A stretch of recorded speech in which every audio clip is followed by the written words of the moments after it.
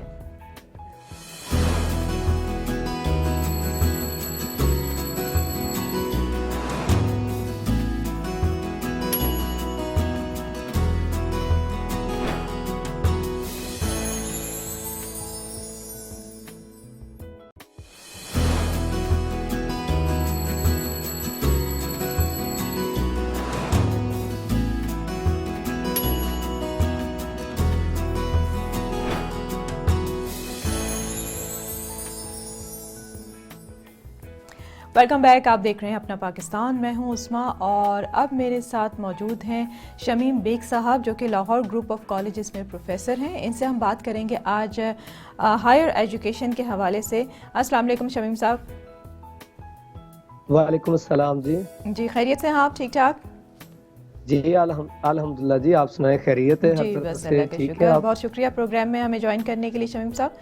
اچھا شمیم صاحب سے پہلا سوال میں یہ کروں گی کہ ہائر ایجوکیشن ٹیچر اور پرائمری اور سیکنڈری ایجوکیشن ٹیچر جو ہیں, ان دونوں کے میتھڈ آف ٹیچنگ میں کیا مین فرق کیا ہے, ڈفرینس کیا ہے مین؟ بسم اللہ الرحمن الرحیم. شکریہ آپ نے مجھے انوائٹ کیا اور مجھے موقع فراہم کیا کہ میں ہائر ایجوکیشن پر کچھ کہہ سکوں. جی اصل ہوا یہ کہ ہمارے ہاں پرائمری اسکول میں جو اساتذہ ٹیچ کرتے ہیں اس کے لیے ہمیں بڑی ضرورت ہے کہ ریفریشر کورسز ان کے ہونے چاہیے. اس کی وجہ صرف یہ ہوتی ہے کہ بچے چھوٹے ہوتے ہیں, ان کے کچے ذہن ہوتے ہیں, بالکل ارلی ایج ہوتی ہے ان بچوں کی. اور پرائمری اسکول کے ٹیچرز کے حوالے سے کچھ مسائل بھی ہوتے ہیں. ان مسائل میں سب سے بڑی چیز یہ ہے کہ ان ٹیچرز کی ٹریننگ کے حوالے سے ہمارے ہاں بہت زیادہ کمی ہے. اساتذہ کی ٹریننگ چاہیے, ریفریشر کورسز ان کے ہونے چاہیے. اور ایک چیز جو خاص طور پہ میں سمجھتا ہوں کہ ٹیچر جو ہے نا نئی چیز سیکھے, اور چھوٹے بچوں کو سکھانا ایک آرٹ ہے, ایک فن ہے. اس کے لیے ہمارے ہاں پرائمری اسکول کے ٹیچرز پر زیادہ توجہ نہیں دی جا رہی. اور پھر دوسرا یہ کہ وہ کچھ گوناگون مسائل کے شکار بھی ہیں.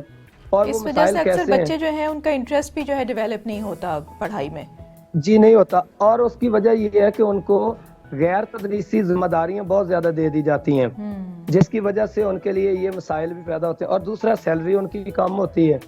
پھر یہ ہے کہ کچھ ہمارے ہاں, اگر میں غلط نہیں کہہ رہا تو سیاسی بھرتیاں جو ہوتی ہیں چھوٹے لیول پر ہو جاتی ہیں. ہم سمجھتے ہیں کہ پرائمری اسکول میں ٹیچ کرنا کوئی اتنا بڑا کام نہیں ہے. ہمارے لوگ اس کو سیریس نہیں لے رہے ہوتے.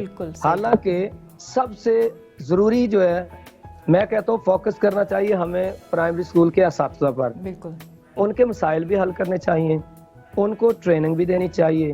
کیوں چھوٹے بچے ہوتے ہیں اور ان کو سکھانا, اگر ہم نئی سے نئی ٹیکنیک لیں گے, کیونکہ بچہ ڈائیورٹ ہو رہا ہے وقت کے ساتھ ساتھ. بچے اب چھوٹی عمر میں ہی میڈیا تک ان کی ایکسیس ہے, اور ٹیچر جو ہے وہ کلاس میں وہ دلچسپی پیدا نہیں کر پاتا اس لیول کی جس لیول کی کرنی چاہیے. میں آپ کو ایک چھوٹی سی اگزامپل دیتا ہوں کہ جب ہم پڑھتے تھے ہمارے اساتذہ جو تھے وہ ساتھ ڈیمانسٹریشن کر کے دکھاتے تھے. مثال کے طور پر وہ 100 روپے کا نوٹ ہمارے ٹیچر کلاس میں لے کر آئے. انہوں نے پوچھا یہ نوٹ کتنے کا ہے؟ ہم نے کہا جی یہ 100 روپے کا نوٹ ہے.